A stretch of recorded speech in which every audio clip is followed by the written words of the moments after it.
Good morning. For today, Jackson, Mississippi is under a state of emergency because of a water crisis. The long-neglected water plant has failed after recent flooding, leaving residents without drinking water. The South Carolina House of Representatives approves an abortion ban with exceptions on Tuesday. A last-minute amendment was added to keep the bill alive. And in global news, former Soviet President Mikhail Gorbachev has passed away at the age of 91. He's credited with helping bring about the end of the Cold War. A remarkable American teen who started his own business at the age of 7 and penned his own biography at 14 passed away in June. He lost his life in a tragic kayak accident, but his legacy continues to inspire others. We take a look at his incredible feats.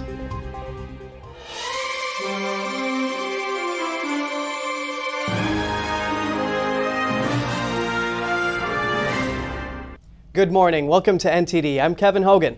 Good morning, and I'm Evelyn Leeds. Wednesday today, August 31st. And our first headline today is in Mississippi. Recent flooding has caused a crisis for residents of Jackson. Officials say the water has become so tainted it's not safe to brush your teeth with.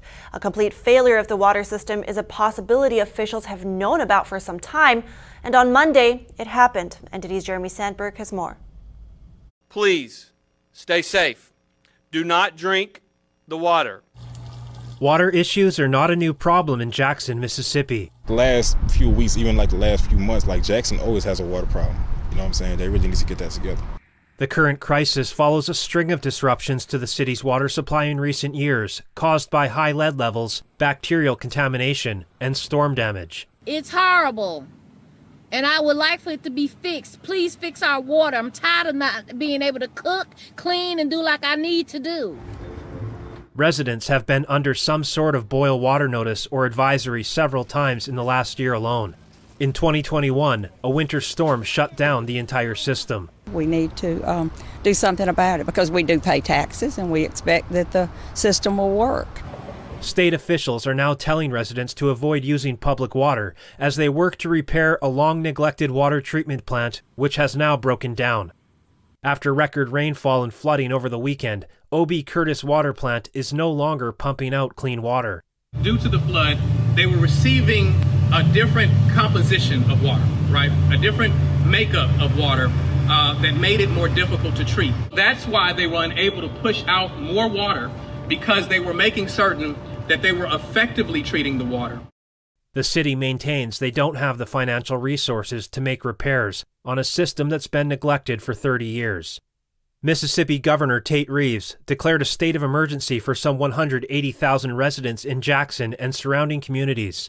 Up to 4,500 National Guard members have been activated to distribute drinking water. The city cannot produce enough water to fight fires, to reliably flush toilets, and to meet other critical needs. Reeves reiterated the urgent need to get the plant fixed, offering for the state to pay half of the repairs needed if the city covers the other half. The White House approved Mississippi's federal disaster declaration request today. Jeremy Sandberg, NTD News. And in other news, the U.S. Navy foils an attempt by the naval forces of Iran's Revolutionary Guard to capture an unmanned surface vessel. The U.S. Fifth Fleet in the Persian Gulf operated the drone. U.S. Navy ships observed an Iranian Navy vessel towing the sea drone. The USS Thunderbolt immediately responded. It's a U.S. patrol ship operating in the region. It shadowed the Iranian vessel, then radioed it to identify the drone as American. They made it clear that the drone was operating in international waters and that they had every intention to take action if necessary. The Iranians unhooked the tow line and departed the area 4 hours later. U.S. Army General Michael Kurilla praised the Thunderbolt's crew for its response. He is the leader of the U.S. military's Central Command. He said the incident demonstrated Iran's continued destabilizing, illegal, and unprofessional activity in the Middle East. Iran's semi-official Tasnim news agency alleged that the drone posed a danger to international shipping, but they provided no evidence of this. The Fifth Fleet launched its Unmanned Task Force 59 last year. Its area of responsibility includes the critical Strait of Hormuz. That's the narrow mouth of the Persian Gulf through which 20% of the world's oil passes. And more military news, the U.S. Army has temporarily grounded its fleet of about 400 Chinook helicopters. This is due to a risk of engine fires.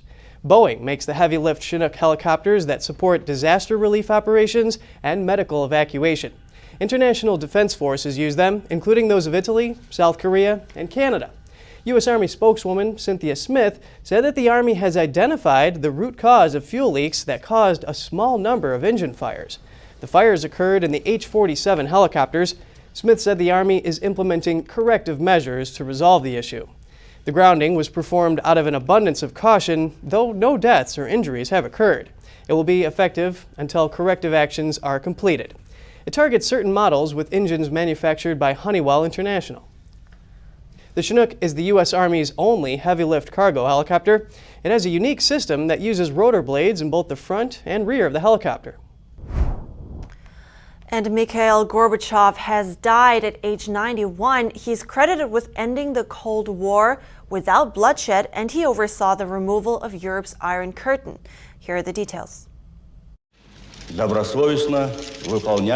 After decades of Cold War tension and confrontation, Gorbachev, the last Soviet president, broke with the past. He helped to remove the Iron Curtain that had divided Europe and bring about the reunification of Germany. He struck nuclear arms deals with the United States and brought the Soviet Union closer to the West than at any point since World War II. Gorbachev struck up a rapport with the West and with Ronald Reagan, who had called the Soviet Union the evil empire. Together they negotiated a landmark deal in 1987 to scrap intermediate-range nuclear missiles. When pro-democracy protests swept across the Soviet bloc nations of communist Eastern Europe in 1989, he refrained from using force. Unlike previous leaders who had sent tanks to crush uprisings in Hungary in 1956 and Czechoslovakia in 1968.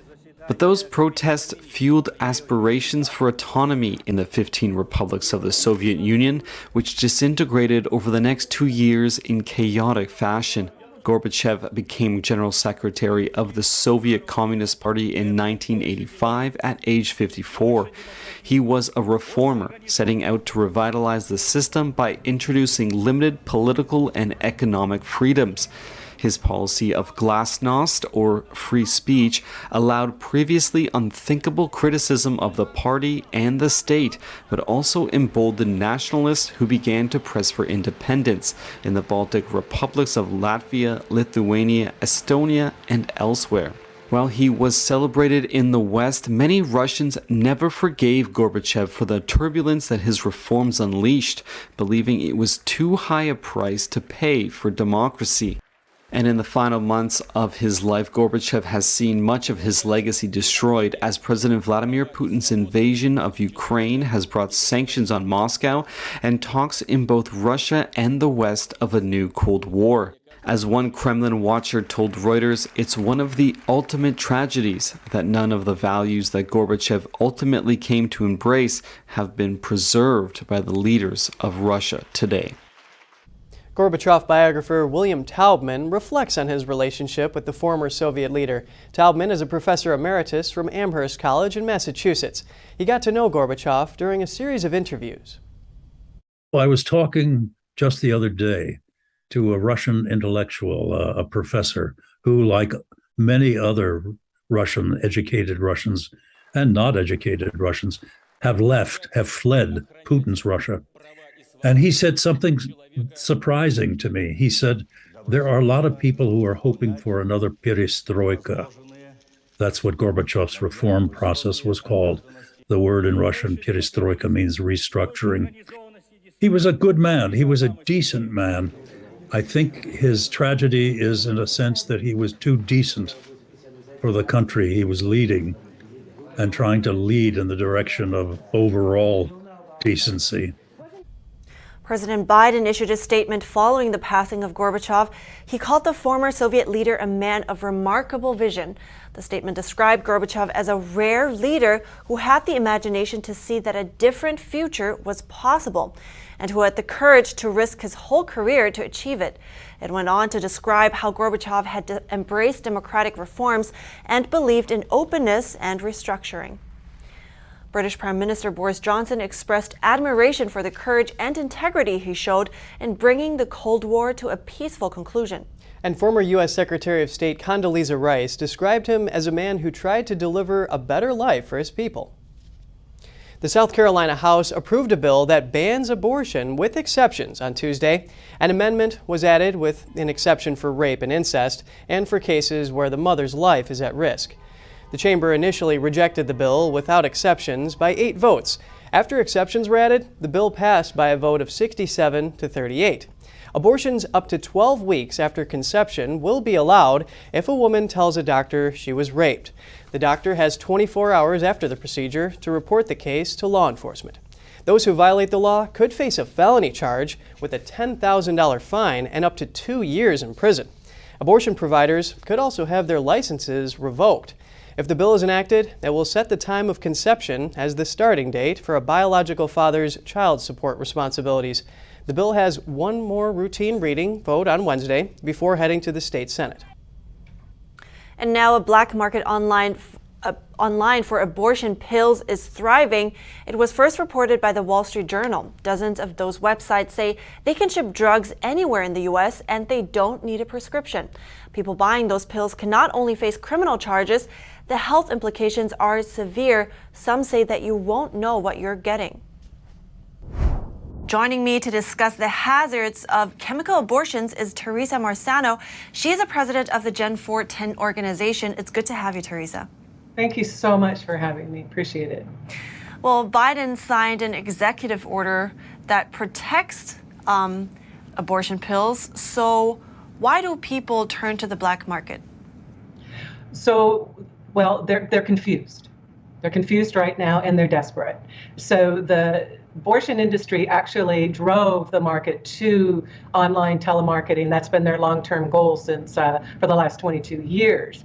So now we've got all these dispensaries popping up, and the confusion lies in which ones are actually regulated and authorized and which ones are black market, don't really know what you're getting. Some of the directions from these sites also are very outside of the approved use of these drugs. They're supposed to be limited 10 weeks. We're seeing them up to 14 weeks. This is throwing women to a very, very serious, dangerous situation. So what are the health risks of, I want to talk about both, based on what you said, of those pills from the black market, but also the health risks of those in the regulated market. Can you first start with the black market? When you go telehealth, you have no ultrasound, you have no blood test, you have no health check, right? So you don't even know what health that woman's in. You don't know what age she is. You don't know what gestation that baby actually is. These pills force a woman's body to do a very unnatural thing. Now, these pills are being used at double the toxic dose.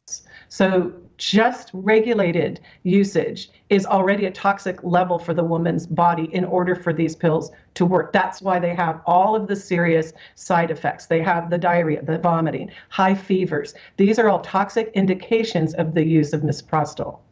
That's why in 2016, the drug company, the sponsors, had serious adverse reporting deleted. It's not a requirement. Only deaths. The reason why is 85% of the women have serious reactions at this higher dose. They doubled the dose in 2016 when they brought the age from 7 weeks up to 10 weeks. These pills aren't working at 10 weeks, 12 weeks, 14 weeks. So now they've doubled, again, what started as a 400 milligram dose of misoprostol at FDA approval. And it's not really, it's still being used off-label. This drug has never been approved for this use, Cytotec, the second drug. It's now 4 times the original dose. So now we have drugs coming in from unapproved sources with unapproved medical guidelines. And so what do we have? We have a disaster.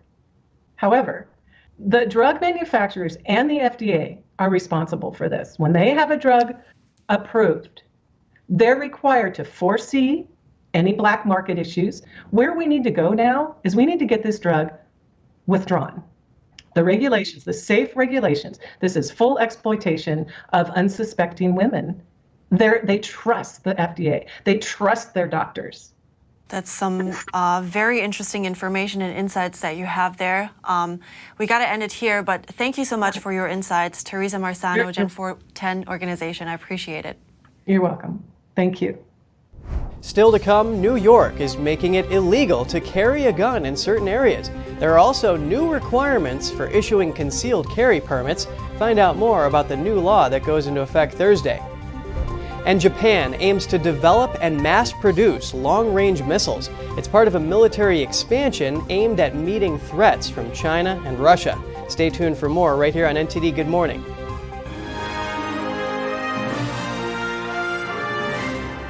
Freedom is not free, and neither is the truth. In order to bring you the facts, our reporters are out there on the front lines getting the true story. Some of them served 10 years of prison in China. We've been censored on social media. Our Hong Kong printing offices were set on fire, and we've been repeatedly attacked by the Chinese Communist Party. But no matter what, we believe that you deserve the truth, and so we'll continue to bring the truth to light. Head on over to getepic.com and try honest journalism that is based in truth and tradition. We'd love to have you on board. The 2022 NTD 8th International Chinese Vocal Competition will be held from September 29th to October 2nd at the Merkin Hall of Kaufman Music Center in New York City. The competition is honored to have specially invited vocalists with the world-renowned Shen Yun Performing Arts to serve on its panel of judges. The gold award is $10,000. For more information, please visit vocal.ntdtv.com.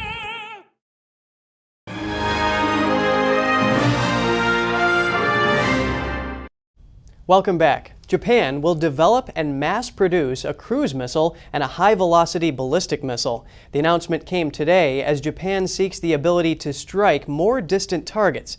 It's part of a military expansion aimed at meeting threats from China and Russia. The move represents a clear departure from a decades-long range limit imposed on Japan's self-defense forces. So far, this meant they could only field missiles with ranges of a couple hundred miles. Concerns about China's regional ambitions grew this month after it fired 5 ballistic missiles into waters less than 100 miles from Japan. The budget request is for funding to mass-produce ground-launched cruise missiles designed to strike ships and high-velocity glide ballistic missiles. Japan's ministry also seeks money to develop other projectiles, such as hypersonic warheads. Although it gave no indication on the quantity or range for the proposed weapons, they would likely have the capability to reach targets on mainland China. And back in the States, carrying a gun in some areas of New York City will be illegal starting Thursday. A new state law was passed after the Supreme Court ruling in June that said Americans have a right to carry firearms in public for self-defense. Places deemed sensitive by authorities will be off limits. That includes schools, parks, subways, theaters, and churches. It also includes Times Square and other high-traffic areas. Gun carriers can only enter private businesses with permission. For example, if a shop owner posts a sign saying it's allowed. The new measures also have new requirements for issuing concealed carry permits. Applicants will now have to complete 16 hours of classroom training and 2 hours of live fire exercises. They will also have to give a list of their social media accounts for the past 3 years as part of a character and conduct review. Gun advocates say the new law will make it difficult for people with permits to move around in public. The law is already facing legal challenges. A federal judge is expected to rule on a motion soon challenging multiple provisions of the law. Moving on to the Drug Enforcement Administration, it's observing an alarming new trend of brightly colored fentanyl made to look like candy. Traffickers are using it to attract kids and teenagers. The agency said law enforcement began seizing brightly colored rainbow fentanyl earlier this month. Drug pushers sell rainbow fentanyl in multiple forms, according to the DEA. These can be pills, powder, or even blocks that resemble sidewalk chalk. Just recently, authorities seized this kind of rainbow fentanyl resembling sidewalk chalk in Portland, Oregon on 2 occasions. They also confiscated about 15,000 multicolored pills from one individual in West Virginia. Fentanyl is a synthetic opioid that is up to 50 times stronger than heroin. Traffickers often mix it with other drugs like heroin, cocaine, and methamphetamine. Synthetic opioids caused 66% of U.S. overdose deaths in 2021. And then moving on to drug-free zones, a school in Atlanta has painted its basketball court and play area with solar reflective coatings designed to help reduce surface temperatures. The school, along with volunteers, teachers, and students, spent the day painting the sports area to encourage play and socialization. Students provided input on the project, and it also became a learning tool. The school and the company who provided the coating, GAF Street Bond, say they're hoping the project will mitigate the so-called heat island effect. It was so hot that sometimes we would have to go up to the door to go get some air, or we would ask the teachers so we can go get our water bottles, because some of us leave our water bottles inside. It would be really hot outside. Yeah, it was around 3 to 10 degree difference, on the concrete. It was quite hot. So with the solar reflective coating, it'll just help you have more energy to play longer. And up next, NASA will attempt to relaunch its new moon rocket on Saturday. Engine trouble halted the first countdown earlier this week. And a remarkable American teen who started his own business at age 7 and penned his own biography at 14. He lost his life in a kayak accident in June, but his legacy continues to inspire others. We have his incredible story after the break.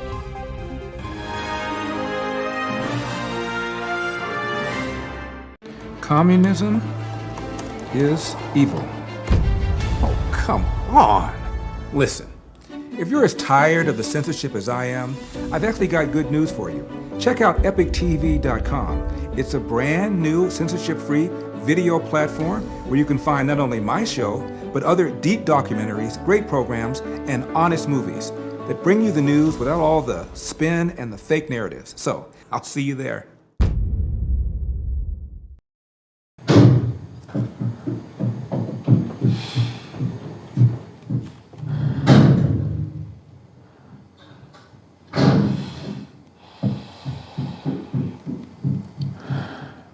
I love you!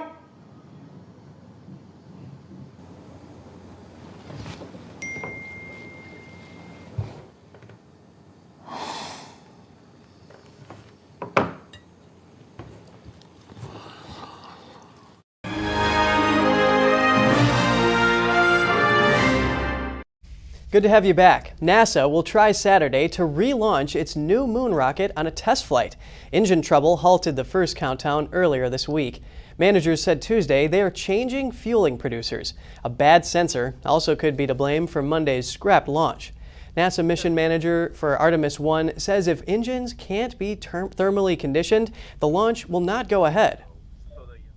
And we got a fully loaded vehicle and went into the engine bleed demonstration and attempted to do the thermal conditioning of the RS-25 engines, but we were unable to get the engines within the thermal conditions required to commit to launch. What I would like to do, and what I plan to do with the help of the team, is put us in a situation that gets us the data we need to know that we've got the engines chilled down appropriately and go fly using the data that we've got access to today.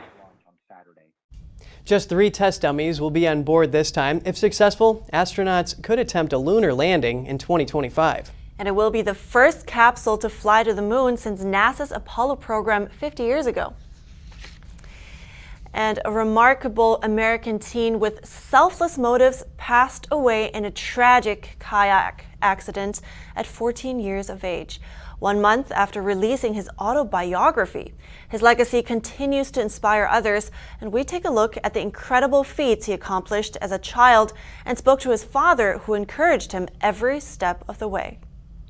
Hey everyone, I'm Cole. Meet 14-year-old Kevin Cooper from Beryl, Utah, who went under the pseudonym of Cole Summers. Cole here. It's been about a week since I published the ebook version of my autobiography, Don't Tell Me I Can't. Kevin posted this video on his Twitter account a month before his tragic death in a kayaking accident. We had no idea the reach he was starting to have online. Obviously, that's been something that's been very uplifting for us, is seeing how many people he's encouraged and inspired. He was already making waves on Twitter, sharing with homeschool communities his mindset and education, many naming him a prodigy. To say Kevin was ambitious is an understatement. At 7 years old, he began his first business breeding rabbits. He started a farm at 7 years old. He owned his first truck at 8, a payment for replacing cylinder head valves for a neighbor. He grew his farm into a 347-acre ranch by 9, a house at 10 which he renovated, and bought his first tractor at 11, a birthday present to himself. By 14, Kevin had a plan to tackle hay and farming aquifer depletion, a solid solution to an environmental crisis where he lived. And Kevin never stopped playing. He took joy in everything he did. He was a character. He loved to have fun, try to make people happy. Both of Kevin's parents were homebound, as his mother is partially sighted and his father is a U.S. veteran who uses a wheelchair. This led them to homeschool and then unschooling.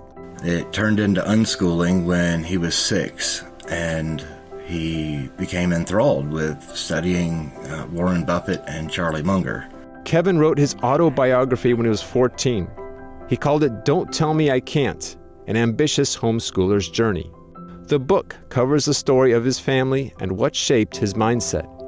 He shares the ups and downs, successes and setbacks, encouraging other homeschool and unschool families. He didn't have all the answers, but he figured if he kept trying, he was going to succeed. Even when he wrote the book, he wouldn't tell anybody local at all. He wanted to earn every sale through earning people's respect online. Sadly, he was never able to realize all of his goals. On June 11, the 14-year-old boy lost his life while kayaking in Utah's Newcastle Reservoir with his older brother, who has autism. Throughout all of his impressive projects, his parents are most proud of how he cared for others, his family, his animals, and the earth. He treated everybody around him with love and kindness. I would tell people that are a lot more capable than what the systems of education and everything else around us leaves us to believe that we can do as individuals. He would tell people that they are more capable than they've been led to believe. Let's hope Kevin's legacy inspires others. Wow, I'm a bit emotional from this, but he certainly blows away any great expectations about what we're capable of. Yeah, what a remarkable kid. I mean, it's so sad that his life ended so soon, but he got a lot done. And you know, I want to thank the parents for speaking out and sharing his legacy with all of us, and our thoughts are with them for their loss. Absolutely, yes. And that's all for today's program. But before you go, we'd love to hear from you. You can share your thoughts and your story at goodmorning@ntd.com. So shoot us an email if you'd like. Thank you for watching. I'm Evelyn Lee. And I'm Kevin Hogan.